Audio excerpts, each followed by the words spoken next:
Hello everyone, today I will be attempting the PPE challenge using only quest chests. I spent the last few years employing numerous realm of the Mad God top grinders to collect this chest for me for this video. I would like to give a shout out to Sepchuf, Sasage, Zoixvo, and Mr. Exi for their hard work over the past few years collecting the chests. There were so many other top players that helped with this project, but if I included them all the video would be 1924 hours long. Additionally, I would like to give a shout out to Scooby Doops for his infinite wisdom. I will leave a link to contact him through in the description in case anyone else is in the pursuit of knowledge. I will start by popping this clover. Popping clovers reminds me of when I popped Hector's cherry. It is the best feeling in the world, like sucking honey straight from the queen bee. Now let's start opening these chests. Whenever I hear the word chest, I think about the time Zoixvo slept on my chest during the winter months of 2022. Sometimes he would wake up and beg for me to play with his hair. I always obliged.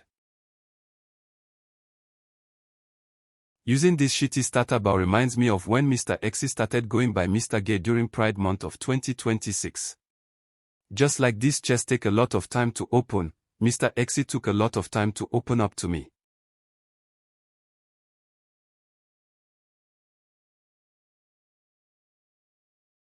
Now let's move on to some Shatter's chest.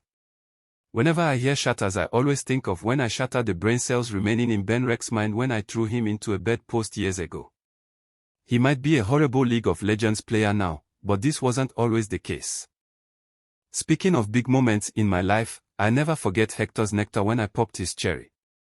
We had just finished a walk to remember through the Nairobi desert and I was dying of thirst. I knew in that moment my only chance of surviving to open the chest I began collecting years ago was cracking Hector so good he would produce nectar. Not to toot my own horn, but I am still alive to this day. Another one of the greatest foundational moments in my life came at an unexpected time. I had just returned home from constructing a vessel to cross the Atlantic Ocean in July of 1982. Upon entering the front door, I heard loud moaning. Confused, I entered my home to find Benrek cracking Douglas, the man that provided half of the DNA required to produce Hector. Initially I was hesitant and felt awkward, but as I continued to listen to the noises and watch through the crack in the door, I found myself full of excitement. I immediately called my friend Rob, and let him know that if he ordered 2 chopped cheeses the Oki way I would pay for both. The sheer excitement I felt in that moment has lived on inside of me, and ultimately gave me the confidence to begin collecting these chests. Now what the fuck does a Realm of the Mad God player need to do for a cult robe? Years and years of collecting chests, and yet the robe I so desire remains out of my grasp. Instead I will grasp something else. I will reach to my right and grasp Brady in a fair manner.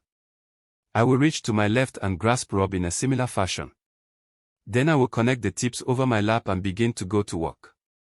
By the time I am finished, I am confident Hector's nectar won't be the only nectar I will have received. Luckily, the same childlike wonder that was instilled within me when I cracked Hector remains with me to this day. I was able to pivot and acquire this fine garb from the Shatters. Now all I need is the Ring of Omnipotence. This ring has a special place in my heart, for in addition to completing my character set, it will also be the final piece in promoting the consummation of Zoixvo and Benrek. Finally, it's time to max my character 8 out of 8. Wow, we have come a long way. Once again, thank you Scooby Doops for the infinite wisdom. I am so grateful I joined your Discord, which is discord.gg/ScoobyDoops, also located in the description.